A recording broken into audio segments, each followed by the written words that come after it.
দিন দিন তোমার রূপের 12টা বেজে যাচ্ছে। তুমি একটু যত্ন করতে পারো না? যখন বিয়ে করে এনেছিলাম তখন দেখতে কি সুন্দরীটাই না ছিলে। চকচক করছিল গায়ের রং, রূপ থেকে যেন সোনা ঠিকরে বেরোচ্ছিল। ও, এতই যেখানে আমাকে সুন্দর দেখার শখ, তাহলে তো একটা কাজের লোক রাখতেই পারো। রোদে পুড়িয়ে আমাকে আর কাজ করতে হয় না। ঘরের কাজ রান্না বান্না করতে করতেই তো শরীরের রংটা কালো হয়ে যাচ্ছে। ঠিক আছে, পার্লারে যাবে, মেয়ে এলে মেয়ের সাথে যাবে। মেয়ের কথা বলতে মনে পড়লো গো, আজকে ওরা আসছে। তুমি তাড়াতাড়ি বাজারে যাও, বাজার থেকে কিছু আনো তো ভালো দেখে। তাহলে তুমি কি খাবে? খাসি না মুরগি না দেশি মুরগি? যা খাবে তাই তোমাকে খাওয়াবো, তোমাকে বড্ড ভালোবাসি। রেয়াজি খাসি এনো। এত বড় ব্যাগ নিয়ে বেরিয়েছিস, ব্যাপার কি? হ্যাঁ রে, বাজার করতে বেরিয়েছি। আসলে মেয়ে জামাই আসবে তো, একটু দেখে শুনে বাজার করতে হবে। খুব ভালো। রত্নার বাবা গ্রামের মহাজন, তবে বড্ড বোকা মানুষ। খুব সহজেই মানুষজন ওকে বোকা বানায়। সহজ সরল নম্র ভদ্র একটা লোক বাজারে ঢুকতেই মাছ ব্যবসা থেকে শুরু করে সবজি ব্যবসায়ীরা সকলেই দাম বাড়িয়ে চড়িয়ে বলতে শুরু করে, বাবু বাবু সবজি নিয়ে যান, নিয়ে যান, নিয়ে যান। সবজি 100 টাকা কেজি, তবে টাটকা সবজি বাবু, এমন সবজি কোথাও পাবেন না। সব রকম সবজি একটু করে। এই নিন ব্যাগ, সব সবজি দিয়ে দিচ্ছি। আপনার হয়েছে 500 টাকা বাবু। এই নাও 100 টাকা এক্সট্রা, মোট 600 টাকা। তুমি দেখে দেখে আমাকে ভালো সবজি দিলে তাই জন্য। ভালোই হলো, লাভের উপর লাভ। এইভাবেই মাছ মাংস কিনে ব্যাগ ভর্তি করে ফিরছে। কিন্তু যেই মাছের দাম 300 টাকা, সেই চিংড়ি মাছ উনি 800 টাকায় কিনেছেন। আর যে মাংসের দাম 800 টাকা, সেটা উনি 1500 টাকা কেজি দরে কিনে বাড়ি ফিরছেন। চিংড়ি মাছের মালাইকারি করো, চিংড়ি মাছ নিয়ে এসেছি। খাসি মাংসের আলু দিয়ে ঝাল। ভালো জিনিস নিয়ে এসেছো তো? বাজারে সব থেকে দামি এবং সেরা জিনিসটাই নিয়ে এসেছি। বাবা, ও বাবা, কেমন আছো তুমি? ভালো আছিস মা? এসো জামাই বাবা, এসো এসো। এটাই সুযোগ, এই সুযোগেই আমাকে সব কিছু নিয়ে নিতে হবে। আমার শ্বশুর মশাই মহাজন মানুষ, অনেক টাকা। মা, বড্ড খিদে পেয়েছে মা। এই তো, তুই বস, আমি একটু পরেই খাবার করে দিচ্ছি। তা বাবা, তোমার কাজ কেমন চলছে? চলছে বাবা, তবে একটু। তবে কি? নতুন ব্যবসা খুলবো ভাবছি, একটু সাহায্য লাগবে। কিন্তু আপনাকে যে কি করে বলি? আমাকে বলবে না তো কাকে বলবে জামাই বাবা? আমার একটা মাত্র জামাই বলে কথা। আর বলো, তোমার কি লাগবে? লাগবে তো অনেক টাকায় বাবা, কিন্তু আপনি 3 লাখ টাকা দিলেই হবে। আর আর এই কাগজে সই করে দিন। 3 লাখ টাকা?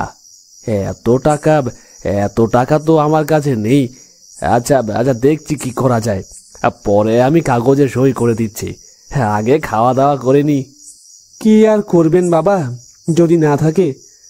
আর আমারই হয়তো উচিত হয়নি আপনার কাছে চাওয়া। আপনি তো গুরুজন, তাই আপনার সই চাইছি। একজন গ্যারেন্টি হিসেবে থাকতে হবে তো, নতুন ব্যবসা বলে কথা। জামাইয়ের মন খারাপ, তা দেখে শ্বশুর মশাইয়েরও খুব মন খারাপ লাগে। জামাই এত বড় মুখ করে চাইলো, আর তুমি কি না? তবে কিসে সই করতে বলছিল গো? কি জানি, রাতের বেলা তো ভালো করে চোখে দেখতে পায় না, দিনে বেলা সই করব ভালো করে দেখে। তবে আমার কাছে এই মুহূর্তে অত টাকা নেই। তবে তুমি যদি। ঠিক আছে, যখনই বিপদ এসেছে আমি আমার সোনার গয়না তোমাকে দিয়েছি। এবারে নয় আমার সোনার গয়নাগুলো জামাই বাবাকে দেব। কত বিপদে পড়ে চেয়েছে বাছাটা, আমাদের একমাত্র জামাই বলে কথা। পরের দিন সকালবেলা শ্বশুরমশাই তার আদরের জামাইয়ের হাতে টাকা আর সোনার গয়না তুলে দেয়। টাকা গয়না সব পেলাম, কি ভালো। আচ্ছা, কাগজের সইটা কি বাবা? কাগজটা কোথায় রেখেছি ভুলে গেছি। আচ্ছা, পরে আমি ওই কাগজটা খুঁজে সই করে দেব। জামাই বাবাও খুব খুশি হয়ে যায়। বিয়ে হয়েছে 3 মাস হয়নি, এর মধ্যে অনেক টাকা পণ এবং উপহার স্বরূপ অনেক কিছুই নিয়েছে, তার ওপর এতগুলো টাকা।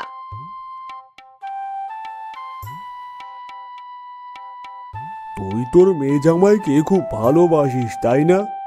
হ্যাঁ, একদম, ওরাই তো আমার সব।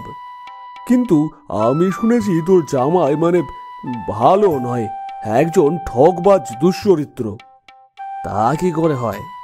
আমি তো সব ঠিক মতো দেখাশোনা করেই মেয়ের বিয়ে দিয়েছি। আমি শুনেছি জুয়া খেলে নিঃস্ব হয়ে গেছে। হে, কি সাংঘাতিক ব্যাপার! কই, আমার মেয়ে তো কিছু বললো না, ও তো কয়েকদিন আগেই এলো। তুই ভালো করে খোঁজ নে, বুঝলি? বন্ধুর কথা শুনে চিন্তিত হয়ে পড়ে। বাড়ি ফিরে এসে বউয়ের সঙ্গে বসে এই ব্যাপারে আলোচনা করতে থাকে। কি বলছো তুমি?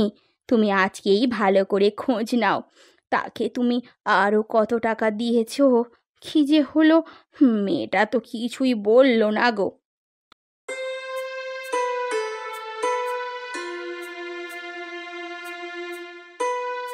পরের দিন সকালবেলা মহাজন চলল মেয়ের বাড়িতে 2 ব্যাগ ভর্তি বাজার করে। কেমন আছিস মা?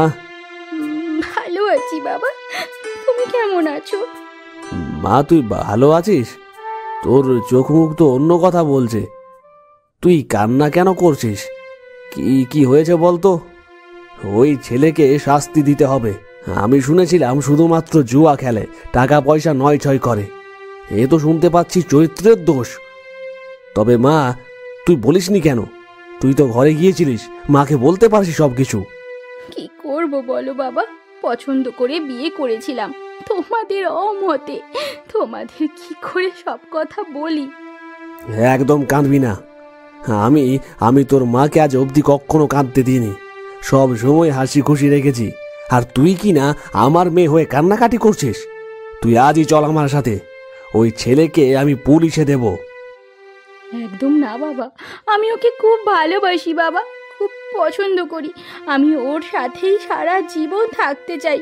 তুমি এমন কিছু একটা করো যাতে আমি ওর সাথেই সারা জীবন কাটাতে পারি বাবা। আচ্ছা, দেখছি মা কি করা যায়। তুই আমার সাথে চল।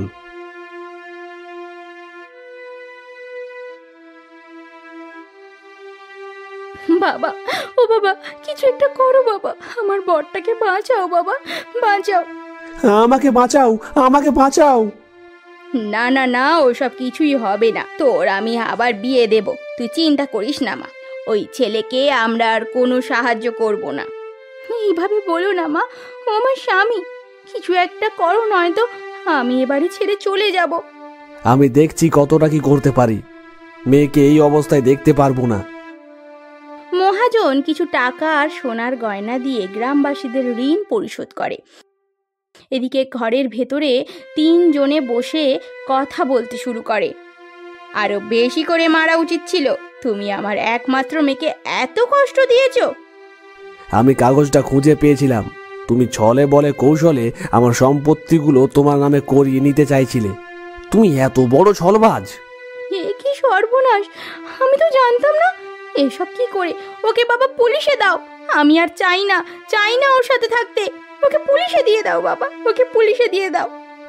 আমার ভুল হয়ে গেছে, আমাকে পুলিশে দেবেন না, আমাকে ক্ষমা করে দিন। বউ, বউ, আমাকে ক্ষমা করে দাও। এরপর থেকে আমি ভালোভাবে জীবন যাপন করব। কান্না করতে থাকে তাদের জামাই। তা দেখে শাশুড়ি আর শ্বশুর মশাইয়ের মন গলে জল হয়। আচ্ছা আচ্ছা, বাদ দাও, ছেড়ে দাও, একটা সুযোগ তো দেয়াই যায় বলো। হ্যাঁ, ঠিক বলেছ, মানুষকে একটা সুযোগ দেওয়া উচিত। তুমি ভুল করছো, এটা এতটাও ভালো নয়। একে এতটা দয়া দেখানো ঠিক হবে না বাবা। তোমার মন খুব নরম বাবা, তাই তোমার সাথে সবাই এমন করে। মানুষকে একটা সুযোগ দিতে হয়, এটাই বড় মানসিকতার পরিচয়। অনেক অনেক অনেক অনেক ধন্যবাদ বাবা। আপনাকে আপনাকে আমি ভালো মনের মানুষ হয়ে দেখাবো। এরপর আস্তে আস্তে তাদের জামাই ভালো মানুষ হয়ে ওঠে, পরিশ্রমী হয়ে ওঠে। চারজনে মিলে বসবাস করতে থাকে সুখে শান্তিতে।